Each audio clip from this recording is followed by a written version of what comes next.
don't give a fuck what you say.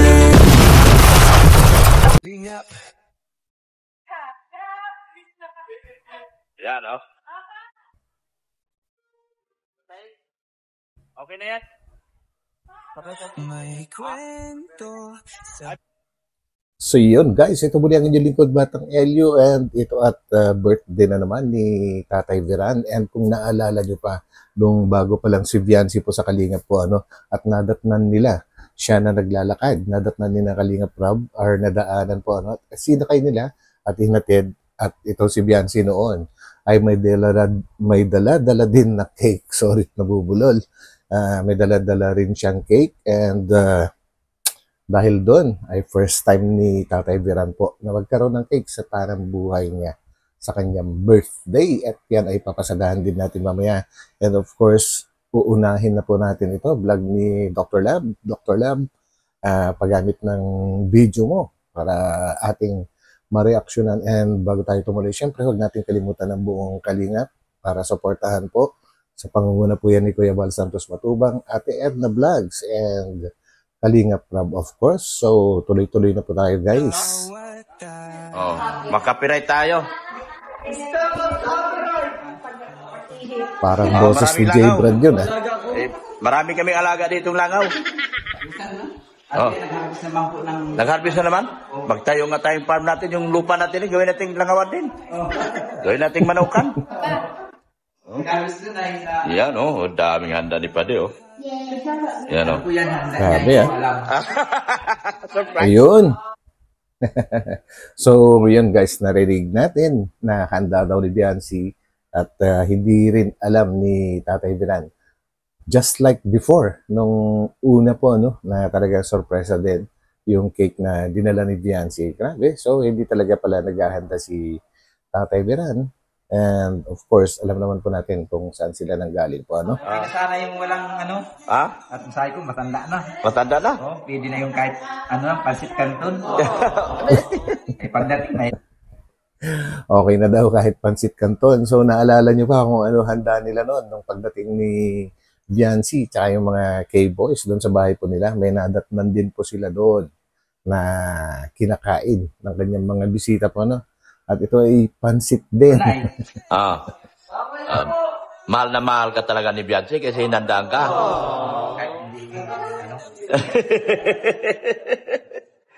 Yan, Yun. Sige na. Pasok na kayo. Mukhang maraming bisita. 45 ka na pala pa din. 40. Mukha ka ng 31 Malapit na. Yan.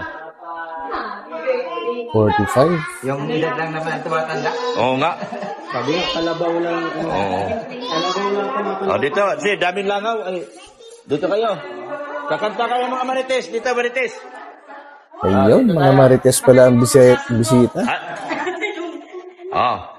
Kaya na po kayo. Dito ka pa, ikakanta muna tayo. Wala pa nga nag-blow the candle. Sundan ulit yan. Blow the candle.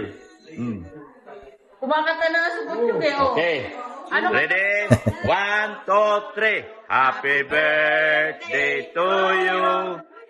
Happy birthday to you.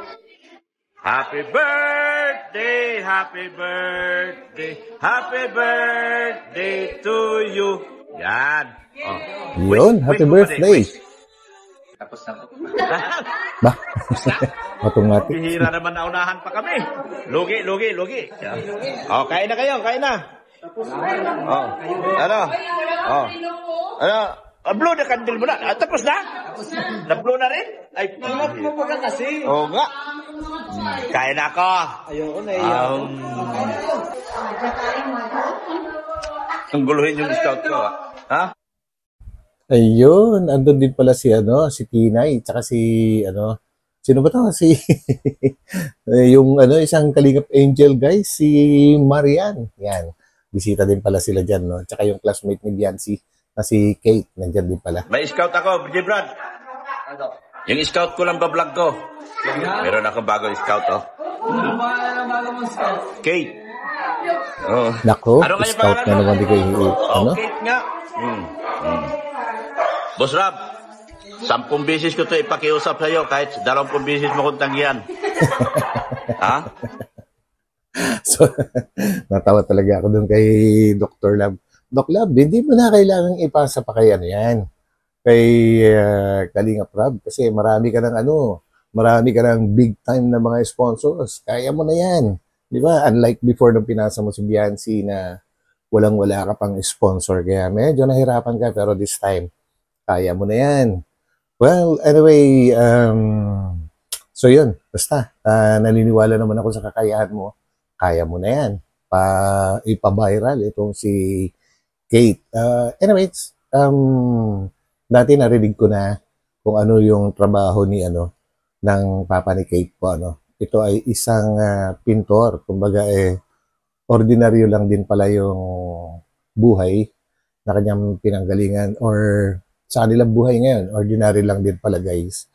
So yun, kayang-kaya na ni Doc Lab yan, guys. 50 beses ko to ipakiusap sa'yo. Huwag kayo magsilos, ha? Yung scout ko lang binablog ko. Yan, o. Si Kate. Kate. Yan, o. Kaklase mo yan, Biancy? Kaklase ni Biancy. Pero ako nag-scout nito, ha? Ako nag-scout nito. Sige na. Binablog ko lang yung scout ko. Ganda lang ako, Strap, oh. Maganda rin naman si Kate, guys. Pero siyempre, di pa rin natin pagpapalit si Biancy. Siyempre naman, di ba? Iba kasi yung ganda ni Biancy, guys. Kumbaga merong pagka-simple. Hindi siya masyadong bungis-ngis. And alam ko na kaya siya naging viral. Kagaya din po ni na Carla and Rochelle po, dahil may malalim na pinaghugutan. Malalim ang pinanggalingan po, Yung kwento ng buhay po nila ay talagang yun ang talagang tinutukan po ng mga netizens or mga supporters. So, kaya sila minahal po. Kaya maraming nagmahal po sa kanila. So, yun lang po ang alam ko na talagang nagpasikat mismo sa kanila. Kaya sila naging viral, guys. And sama na natin, bonus na rin yung itsura nila, yung kanilang kagandahan po, At saka, syempre, yung pag-uugali at kababaang loob. So, yun.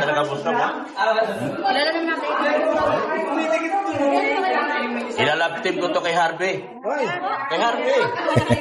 Ako na maghanap ng laptop. Kapatid ni Biancy. Si Harvey na. Yung gwapo niyang kapatid. Di ba?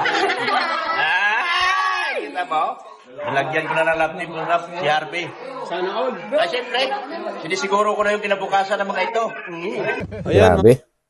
So guys, ito yung sinasabi ko kanina po, yung balikan natin, guys, yung kung di ako nagkakamali ay part 9 po ito ng pagbablog ni Kalinga Prab po kay Biancy po, At ito ngayon nadatnan nila sa kalsada. So tuloy po natin. Kalinga po, saktong-sakto si Biancy, naglalakad na naman po. Ayan, may dalang cake. Ano yan, Biancy, cake? Regalo po sa'yo kay Papa. Kay Papa mo? Wow! Grabe naman, Biancy, oh. Baka sa boyfriend mo yan. Ay, hindi. Kunwari sa tatay, Joke lang. Sweet naman, oh. Grabe, mga Kalinga. Ngayon ang birthday ni Papa mo? Opo. Saan mo binili yan? Doon sa Pambuan? Tapos naglalakad ka lang, ah. Yung mga Kalinga po. May lakad mo yun? Wala yatang Opo. Grabe. Grabe. Yung mga Kalingap ito, palagi niyang nilalakad. Buti nakita natin. Nakita agad ni Dr. Ang dami nga naglalakad, guys, Talagang wala pa siguro mga pampasahero na mga sasakyan dyan sa kanila. At kung meron man siguro ay may oras. Kaya ganyan, talagang lakad ang solusyon. Alam niya talaga pag beneficiary niya, eh. Beyonce yun, ah. Si Beyonce yun, ah. Book mo lang, kilala ko na. Birthday ni Papa niya. Alam niya yan? So, hindi niya alam. Hindi niya alam. Ayun. Surprise. Happy birthday to you.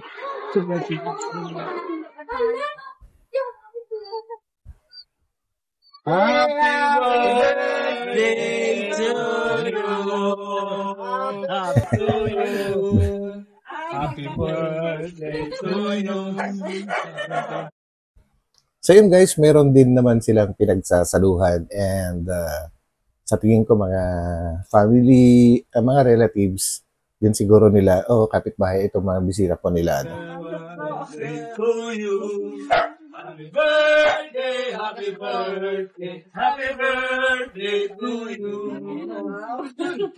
Thank you.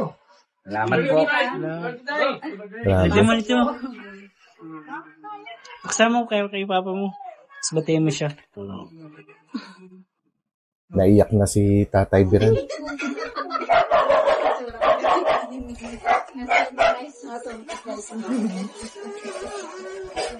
Surprise ka, Tay?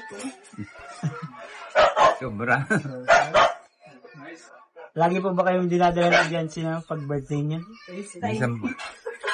Ngayon lang po, first time. May pamilya first time niya magkaki. May pambili na daw.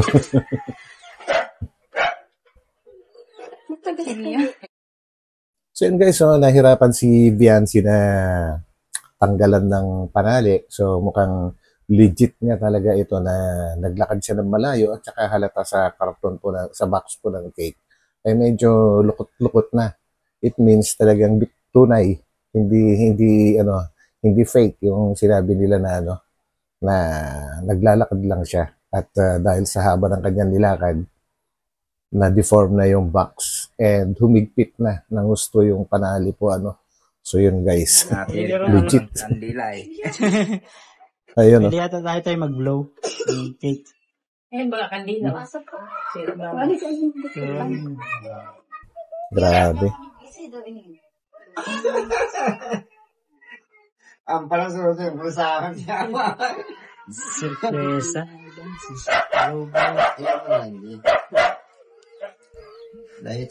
Ayun Tanggalin natin tayo sa kahon. Pwede yata matanggal. Pasurog ka. Ayun yung pansit. Ibinalik na. Ako din sila bilang. Kasi dyan. Para ito natanggal pa. May maturo. Sige, bigyan mo kay papa mo.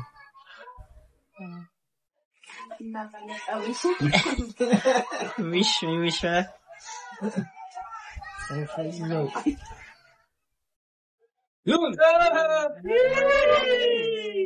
Happy birthday. So yun guys, ang hirap talaga makalimutan na ang laki na talaga ng pinagbago po nila dahil every time na nakikita ko yung bahay na pinanggalingan po nila hindi ang hirap isipin na ibang-iba na sila ngayon. Ibang-iba na yung kalagayan po ng buong pamilya, hindi lang si Biancy. Diba guys? At saka dyan, sa panahon na yan, ang payat-payat pa ng tatay niya. Dito sa panahon na ito guys, may sakit yung kanyang tatay at hindi nakakapagtrabaho. So, kaya ganyan. Pero ngayon, taba-taba na ng tatay niya. Kumbaga, syempre, alam na natin yun. Pero, matindi. Ano masasabi mo tayo sa anak mo? Hindi makasabi, naiyak. Iyak sa tatay. Grabe. Hindi siya nakapagpag-ano ng Papasalamat ako sa anak ko na alala ako. Ngayon lang ako nagka-ano ng ganyan ay Pinapalakpan? First time talaga, Tayo mo si papa mo. Nakapin mo. Happy birthday pa. Iyak sa tatay. Ayun na. Ano message mo kay papa? Emotional na. Biancy. Hindi rin siguro maisip ni Tatay Biran, guys, na yung anak niya na si Biancy, sa panahon na yan ay nakapagbigay na ng cake, samantalang dati ay talagang ultimo baon papasok sa school ay kailangan pang makipaglabada para magkaroon ng pambaon. Kaya siguro siya na-touch dahil may cake na siya. Grabe. No? Nakaka-ano din yung kwento ng buhay talaga Ingat nila. po siya palagi. Saka, stay po sa pagiging mabait na tatay sa amin. Pero hindi ulit yan. Binayak si tatay. Tatay, kahit kami din naiyak. Pinaiyak Ang ni sarap sa Jancy. feeling yun. Uy. Sige po, happy birthday po, tay. Kaya ba dito, tay? Sige na po. Tara po muna. Sige, huwag na. Sige, at naghihintay si Kuya Rob.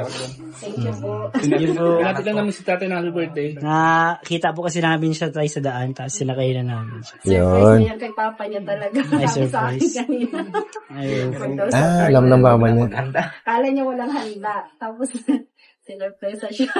Kaya Nay, ano po message nyo kay tatay? Sana gumaling na siya ng talaga para makapagtrabaho siya sa mga anak niya, makapag-aral ng mabuti. Maraming salamat dahil sa suporta niyo, nakapag-bigay ng si Biancy kay Papa niya. First time po talaga ng Papa niya maghanda sa tagal po ng pagsasama naming dalawa. Ngayon lang siya Salamat po.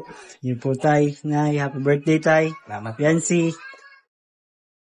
So yun, grabe guys, no? So hopefully guys, na lahat ito mga pinasikat or mga na-vlog ni Kalinga Prab na mga beneficiaries niya, hopefully hindi na nila makakalimutan si Kalinga Prab dahil sabihin na natin may naka-scout sa kanila pero hindi naman aabot sa sitwasyon nila ngayon na napakaganda na kung hindi ipinasa kay Kalinga Prab po, So, kay Kalinga pa rin tayo. Magpasalamat talaga.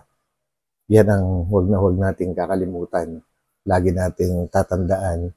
Dahil kung wala si Kalinga Prab at wala si Kuya Val, hindi mangyayari yung pag-upgrade po ng buhay nitong mga beneficiaries. So, yun lang guys. At maraming salamat po muli sa pagsama ninyo sa akin. Medyo naano lang ako kasi muli ko nakita yung buhay nila before na ang layo na ngayon guys, layo na. And lahat ay dahil yan sa Team Kalingap. Sa pangunguna po yan ni Kuya Val Santos tsaka ni Kalingap Prab. So yan guys, at magkita-kita ulit tayo sa aking susunod na upload. So pansamantala, papaalam po muna ako. Bye. Bye-bye.